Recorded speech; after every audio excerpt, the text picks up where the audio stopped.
Está escrito: no solo de pan vive el hombre, sino de la palabra de Dios. La palabra de Dios es viva y eficaz.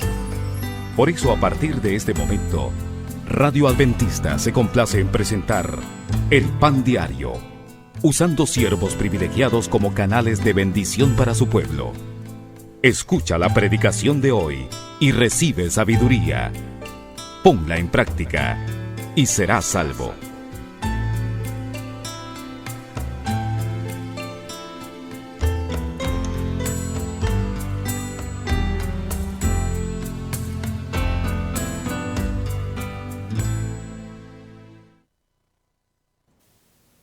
Qué alegría saludarles a cada uno de los que está en sintonía de Radio Adventista o que está viendo esta transmisión en Facebook y en YouTube. Hemos llegado ya al último tema, que es el tema en el que vamos a descubrir cuál es nuestra única salvaguardia en el tiempo del fin. Así lo hemos titulado en esta serie en la que hemos hablado de la Biblia en el tiempo del fin. Y lo que hemos querido destacar en los temas anteriores es cómo la Biblia sigue siendo relevante para nosotros hoy. Cómo la Biblia puede ayudarnos a descubrir los errores que la humanidad ha perpetuado e incluso ha institucionalizado como verdades. También hemos descubierto que Dios nos sigue hablando, que Dios sigue comunicándose con nosotros porque fue Dios el que tomó la iniciativa de restaurar la relación que se había roto cuando Adán y Eva pecaron. Sin embargo, yo soy de las personas que cree, a la luz de la Biblia, que estamos más cerca de la segunda venida de Jesús de lo que imaginamos. No podemos decir con certeza que tenemos una fecha. De hecho, no podemos decir que tenemos una fecha en la cual podamos señalar en el calendario y decir, este día vendrá Jesús. Eso no se puede hacer, la Biblia no lo autoriza. Y dijimos en el tema anterior que si queremos saber si algo es verdad, tenemos que descubrirlo en toda la Biblia y tiene que estar en armonía con la voluntad de Dios. Y las fechas no están en armonía con la voluntad de Dios. Fijar fechas, quiero decir, para la segunda venida de Jesús no está en armonía con la voluntad de Dios y tampoco está en las Escrituras el que nosotros nos detengamos a fijar fechas. Pero lo que sí está en la Escritura es el llamado constante a estar alertas, a estar preparados, porque cuando Cristo vuelva por segunda vez, el mundo estará lleno de sombras, estará lleno de dificultades, sombras morales, sombras espirituales, sombras intelectuales, que van a intentar opacar la verdad de Dios. Y eso es lo que estamos viviendo. Estamos viviendo en un mundo que presume de ser el mundo en el que se vive la era de la información, pero lo que sucede en realidad es que más que informados, o peor, no estamos siendo informados, estamos siendo desinformados. Por todas partes nos llega cualquier cantidad de información que lamentablemente lo único que puede hacer es poner en riesgo nuestra vida. Y no solamente estoy hablando en cuestiones espirituales, pasa en cuestiones de salud, en cuestiones de educación, escoja el tema, hay tanta desinformación en el mundo, pero donde es realmente peligroso es en cuanto a la información que hay en el mundo falsa de Jesús, información falsa de la verdad de Jesús. Es decir, gente que cree cosas que no están escritas en la palabra de Dios. Así que hoy vamos a descubrir cuál es nuestra única salvaguardia en el tiempo del fin y por eso le invito a que oremos. Padre querido, necesitamos tu dirección, necesitamos que tu Espíritu Santo esté con nosotros para comprender en tu palabra cómo debemos afrontar los desafíos de nuestra época. En el nombre de Cristo Jesús oramos. Amén.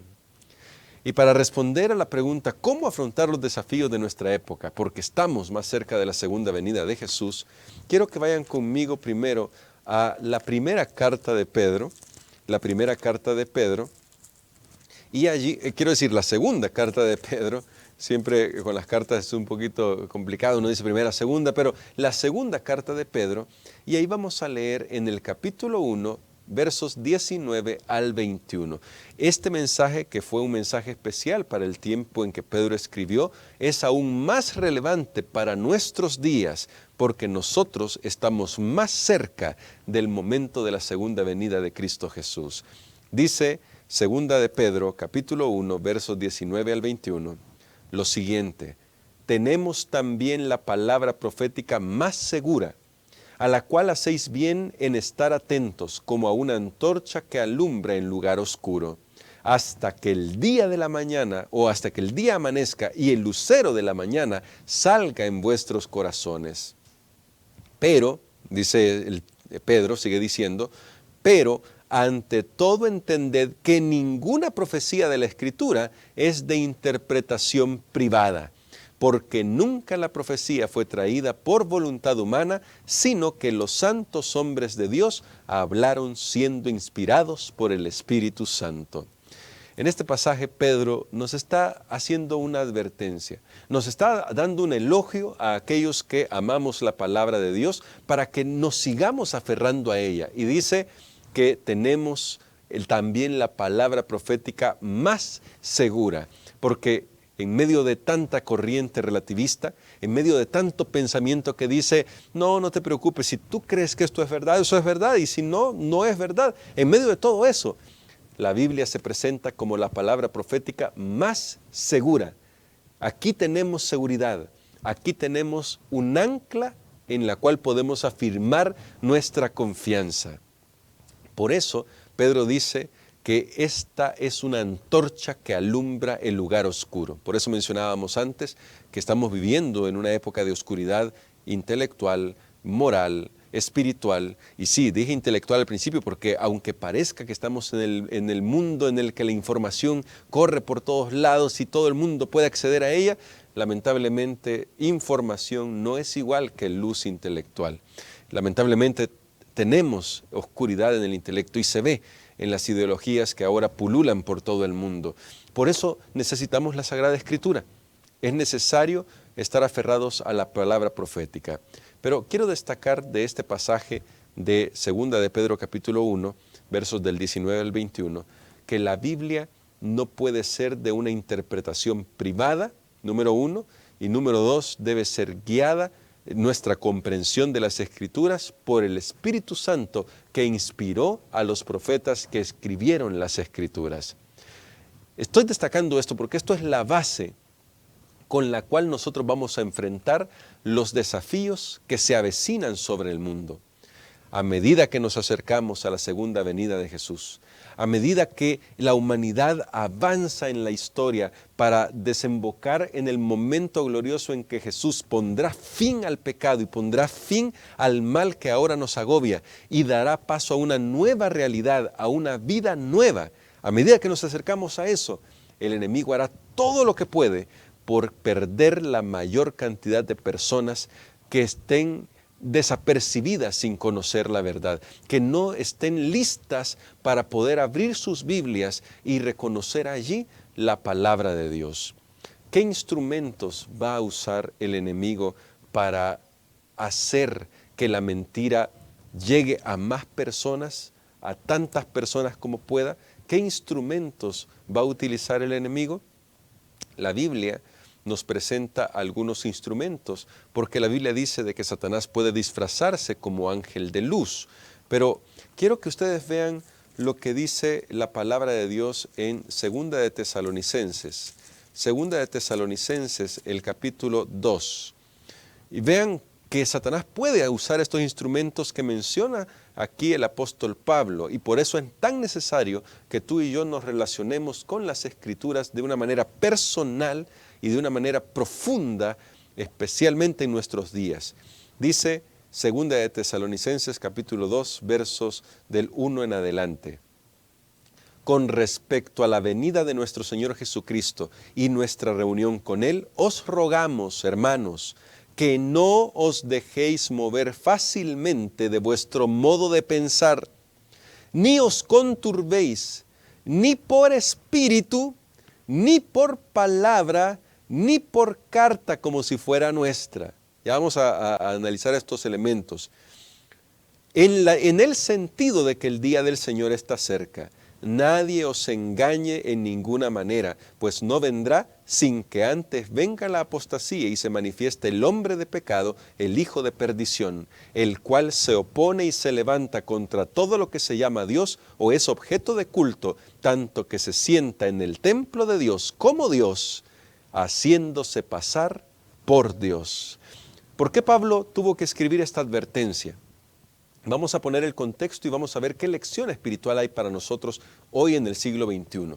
Pablo tuvo que poner esta advertencia porque como resultado de su primera carta a los tesalonicenses, muchos llegaron a creer que de alguna manera Pablo estaba diciendo que Jesús vendría en sus días, mientras él todavía vivía. En Primera de Tesalonicenses, capítulo 4, Pablo dice, y nosotros, los que vivimos, los que hayamos quedado hasta la venida del Señor. Pero Pablo no estaba diciendo allí que él creía que estaría vivo cuando Jesús viniera por segunda vez. Estaba expresando un deseo, como el deseo que todo cristiano debe tener de esperar la venida de Jesús en sus días. Claro que nos gustaría que sea así, pero recuerden, el día y la hora en que Jesús vendrá, nadie lo sabe. Pero muchos comenzaron a enseñar que Pablo había dicho que Jesús vendría en su tiempo, y eso no era verdad. Eso era una falsa doctrina que se estaba queriendo colar en el tiempo de Pablo. Entonces Pablo tiene que presentar una advertencia que además tiene un elemento profético que dice qué elementos deben suceder, qué acontecimientos deben darse en la historia antes que Cristo venga por segunda vez. Y por cierto, estos acontecimientos ya se cumplieron en la historia. Por eso sabemos que el Señor Jesús está más cerca de lo que imaginamos.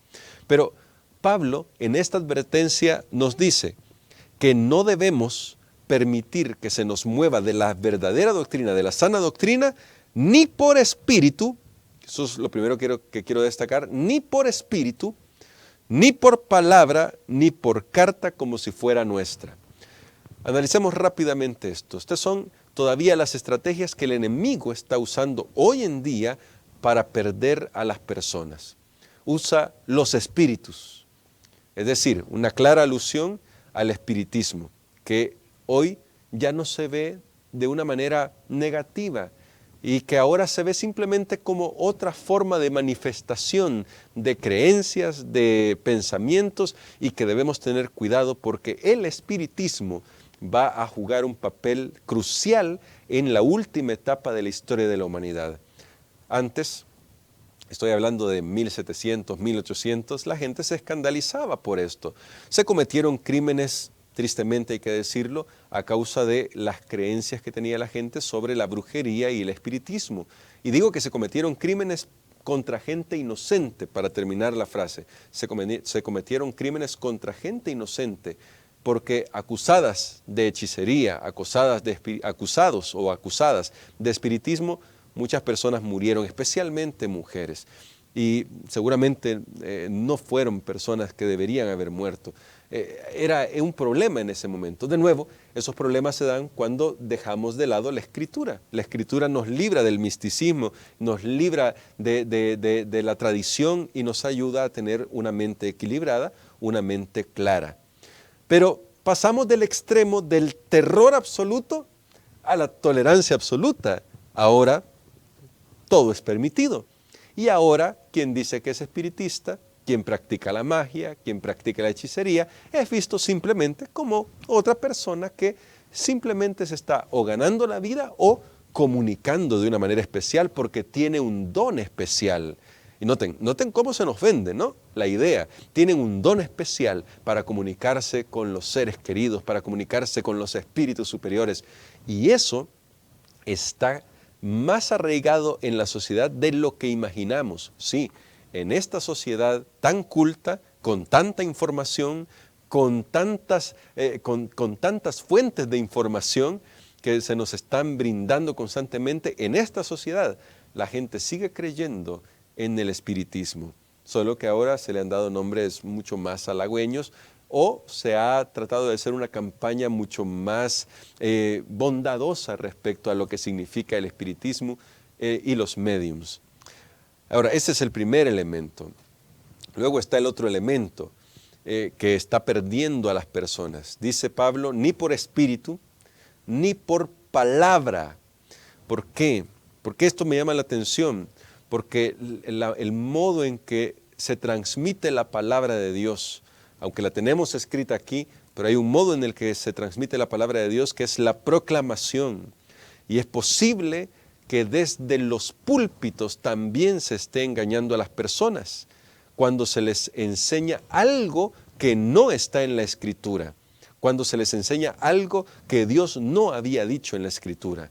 Eso fue lo que pasó en el tiempo de Jesús en su primera venida, como destacamos en unos temas anteriores. Cuando Jesús vino, los maestros espirituales de Israel de su tiempo enseñaban cosas que no estaban en las Escrituras, pero tomaban algún que otro pasaje y le ponían todos sus preconceptos, todos sus prejuicios para que la gente creyera que estaba en la Biblia. Pero noten, lo que enseñaban no estaba en la Biblia, estaba en sus cabezas, estaba en sus corazones, era lo que el enemigo había puesto en ellos para que enseñaran al pueblo, y lo único que hacían era amontonar textos para hacer creer que salía de la Biblia esas creencias. Jesús tuvo que mostrar que no estaban siguiendo la voluntad de Dios. Jesús tuvo que mostrar eso. Es más, Él dijo unas palabras que son maravillosas. El que quiera hacer la voluntad de Dios conocerá si mi doctrina es mía o si es de mi Padre que me envió. Jesús mismo no vino a inventar ninguna doctrina, vino a enseñarnos lo que la Biblia dice. Eso es lo que vino a hacer nuestro Señor Jesucristo. Pero es posible que alguien con mucha influencia use sus palabras, use su proclamación. Puede ser que alguien en una posición de liderazgo use su capacidad para la oratoria, para tomar un pasaje y torcerlo de tal manera que la gente crea que la Biblia dice una cosa que no dice. Así que tenemos que tener mucho cuidado con esto, porque lamentablemente eso se está viendo mucho hoy en día. Alguien me dijo una vez, ¿cuál es el problema con que yo esté en esta iglesia o luego vaya a otra iglesia y luego vaya a otra iglesia? Al fin y al cabo, todos adoramos al mismo Dios. Yo tuve que decirle con mucho respeto y cariño, y lo digo de esa manera acá, con mucho respeto y cariño, la realidad es que no todos adoramos al mismo Dios. Dios tiene una manera de ser adorado, una sola, está aquí en su palabra revelada. Cuando nosotros queremos hacer las cosas a nuestra voluntad, estamos adorando otra cosa, pero no a Dios. Ese ejemplo lo vemos claramente reflejado en el episodio de el becerro de oro, cuando Moisés estaba recibiendo los 10 mandamientos y Aarón estaba haciendo un becerro de oro. ¿Y saben qué es lo interesante de ese pasaje? Ese pasaje allá en Éxodo dice que Aarón y la gente que estaba con él apoyándolo, dijo, este es Jehová. ¿Notan? Ellos dijeron, este es Jehová. Pretendieron que estaban haciendo las cosas de Dios, pretendieron que lo estaban haciendo en nombre de Dios, pero Dios no había autorizado eso. Dios no había autorizado que se hiciera una imagen de Él o que se hiciera una imagen para representar a la deidad. No lo había autorizado, pero por palabra, con la autoridad que tenía Aarón, lamentablemente permitió que el pueblo se desviara. Así que ahí está el segundo elemento que el enemigo está usando hoy en día también. Voces muy influyentes en el mundo están torciendo la verdad, están torciendo los principios, y hoy en día necesitamos con humildad ir a la Biblia para reconocer qué es lo que Dios quiere de nosotros. Y el tercer elemento me llama la atención, ni por carta como si fuera nuestra, porque unido al tema de la palabra y del espiritismo, de la autoridad con la que algunos hablan y del espiritismo, unido a eso estará la falsificación de documentos, y está la falsificación. Y esto no es algo nuevo. Cuando estudiamos la historia del canon bíblico, nos damos cuenta que hubo mucha gente que escribió sus propias ideas sobre Jesús, sobre su humanidad, sobre su divinidad, y lo que hacían era ponerle nombre de los apóstoles para que sus ideas permearan en la nueva comunidad, en la comunidad que estaba creciendo, en la comunidad cristiana. A este tipo de libros se le llama pseudoepigráficos, porque llevan el nombre de un apóstol, aunque no haya sido escrito por él. Era la forma en que trataban de introducir falsas doctrinas dentro de la iglesia naciente. Era la forma que el enemigo estaba presentando para hacer llegar esas falsas doctrinas. Muchos de ellos eran gnósticos que trabajaron por introducir esos pensamientos y esas doctrinas falsas. Por eso, hoy en día, nosotros necesitamos aferrarnos a un así dice Jehová. Como Jesús vivió en esta tierra, es la muestra de cómo vivimos o debemos vivir nosotros cuando estamos más cerca de su retorno a este mundo, cuando estamos más cerca de la segunda y gloriosa venida de nuestro Señor Jesucristo. Cuando Jesús enfrentó al enemigo, Jesús apeló simple y sencillamente a un escrito está. Apelando al escrito está, Él se mantuvo firme hasta el final, aun cuando le costó la propia vida, porque Jesús vino con una misión, la misión de rescatarnos a nosotros, y nada ni nadie lo desvió de esa misión porque se mantuvo firme en la palabra de Dios. Nosotros hoy necesitamos imitar el ejemplo de Jesús. Si imitamos el ejemplo de Jesús, entonces podemos estar seguros de que vamos a salir vencedores del conflicto final que se avecina sobre esta tierra. En el conflicto final habrá espíritus malignos tratando de decirnos que lo que está escrito acá no es verdad, que lo que está escrito acá debe ser interpretado de otra manera. Pero aquellos que siguen el humilde ejemplo de nuestro Señor Jesucristo al decir escrito está, podrán mantenerse firmes. Satanás va a intentar por todos los medios quitar nuestra confianza de este libro. Y si logra quitar nuestra confianza de este libro la Biblia, que es un libro maravilloso, si logra hacer eso, entonces estaremos desprotegidos cuando desate el último ataque que hará sobre la humanidad. Estaremos totalmente desprotegidos. Pero si nosotros nos aferramos con fe a lo que Dios dice en su palabra, si nosotros abrazamos con fe lo que la Biblia dice, aun cuando no sea popular entre el mundo, si nosotros creemos realmente en la palabra de Dios, entonces esta será nuestra única salvaguardia en los momentos difíciles. Cuando todo el mundo diga que se debe hacer algo que está en contra de la voluntad de Dios, cuando todo el mundo crea en señales y milagros que no procederán de Dios, cuando todo el mundo se vaya tras el populismo y lo popular de las religiones místicas, cuando todo eso pase, aquellos que se mantengan aferrados a la palabra de Dios serán los que subsistirán, serán los que estarán firmes, serán los que podrán ver al Hijo de Dios venir en las nubes de los cielos. Y recuerda que en el primer tema de esta serie dijimos, Jesús viene como la palabra de Dios, porque al final es la palabra de Dios la que vence. Necesitamos aferrarnos al Señor. Necesitamos creer en su palabra. Jesús lo dijo de esta manera. Vamos a ir a Mateo capítulo 7. Mateo capítulo 7. Aquí el Señor Jesús nos dijo cuál debe ser nuestra actitud con respecto a la Biblia en nuestra vida, siempre. Y para nosotros que estamos viviendo más cerca de la segunda venida de Jesús, esta actitud es imperativa. Dice Mateo capítulo 7, verso 24. A cualquiera pues que me oye estas palabras y las pone en práctica, lo compararé a un hombre prudente que edificó su casa sobre la roca. Cristo es la roca. Si nosotros obedecemos sus palabras, si nosotros nos aferramos a un escrito está, a un sencillo y humilde escrito está, entonces estaremos cimentados en Cristo, que es la roca. ¿Y qué sucederá? Descendió la lluvia, vinieron ríos, soplaron vientos y golpearon contra aquella casa, pero no cayó porque estaba cimentada sobre la roca. El texto es muy claro.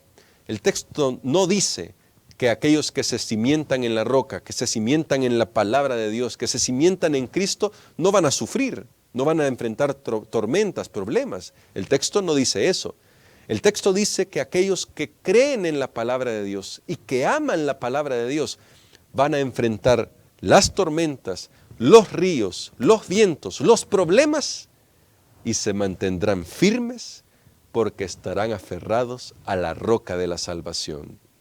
Pero nota lo siguiente: pero a cualquiera que me oye estas palabras y no las practica, lo compararé a un hombre insensato que edificó su casa sobre la arena. Descendió la lluvia, vinieron ríos, soplaron vientos y dieron con ímpetu contra aquella casa y cayó, y fue grande su ruina. Mis queridos hermanos, solo tenemos dos caminos, solo hay una elección. O podemos elegir ir por el camino de estar cimentados en la roca, o podemos ir por el camino de poner en la arena nuestra casa. La decisión es nuestra. Solo hay dos caminos, una elección. Solo podemos hacer una elección entre estos dos caminos. Y es nuestra decisión la que cuenta al final. Dios ya nos dejó su palabra. Dios ya nos ha mostrado en su palabra que esta es la palabra profética más segura. Todo lo que la Biblia ha dicho que se iba a cumplir, se ha cumplido ya. Y lo que falta por cumplirse en la historia de la humanidad, se cumplirá sin duda alguna. Es nuestra decisión creer o no creer. Pero te invito a que creas en la palabra de Dios, a que te aferres a la palabra de Dios. De esa manera, aunque vengan los vientos de las falsas doctrinas, aunque vengan las tormentas de las ideologías mundanas y humanas, aunque la lluvia de las tradiciones humanas trate de inundarte, nada de eso te moverá, porque tú estarás cimentado o cimentada en la roca que es la palabra de Dios, en la roca que finalmente es nuestro Señor Jesucristo. Esta es nuestra única salvaguardia en el tiempo del fin.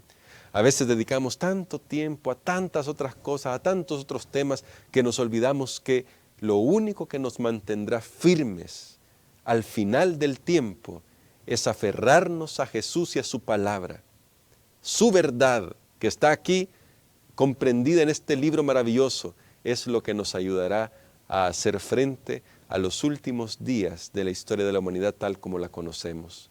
Es lo que nos ayudará a prepararnos para el momento en que Jesús aparecerá en las nubes de los cielos con poder y gran gloria, porque Jesús así vendrá, con poder y gran gloria, como lo dice la Escritura.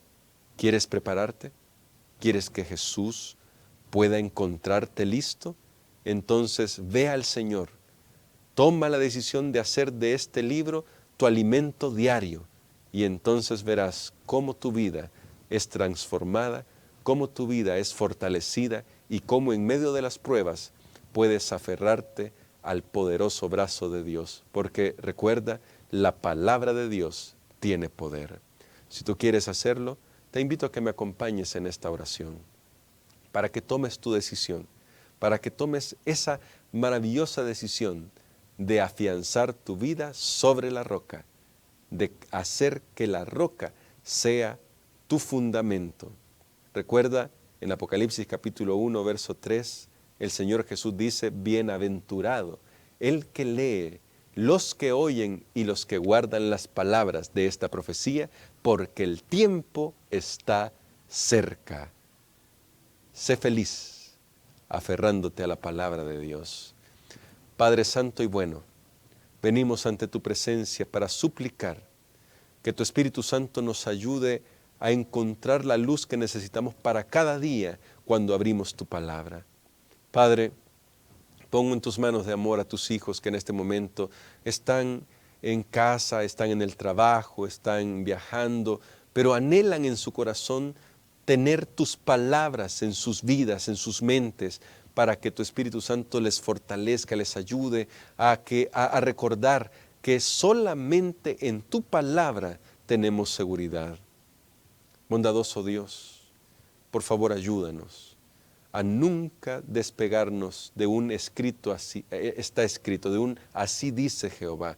Ayúdanos siempre a tener estas palabras en nuestra mente y en nuestro corazón, para poder hacer frente a los desafíos de nuestra vida y para poder hacer frente a los desafíos que nos presentarán los últimos días de la humanidad tal como lo conocemos, porque cuando Cristo venga, inaugurará una nueva época, una época de bendición, una época de vida eterna. Gracias, Padre, por tus promesas, gracias por tu palabra, gracias porque tú nos has dado luz en ella. En el nombre de Jesús oramos. Amén.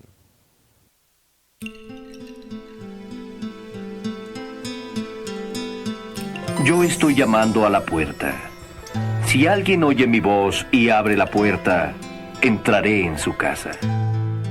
Nos da gusto saber que Dios está obrando en tu vida. Qué bueno sería saber que la semilla que Dios ha depositado hoy en tu corazón, a través del pan espiritual, germinará hasta madurar. Deja que Dios trabaje en tu vida, haciendo grandes cambios. Y si necesitas orientación, comunícate al 2226-8866 o al 2225-1414. Y demos gloria a nuestro Padre Celestial.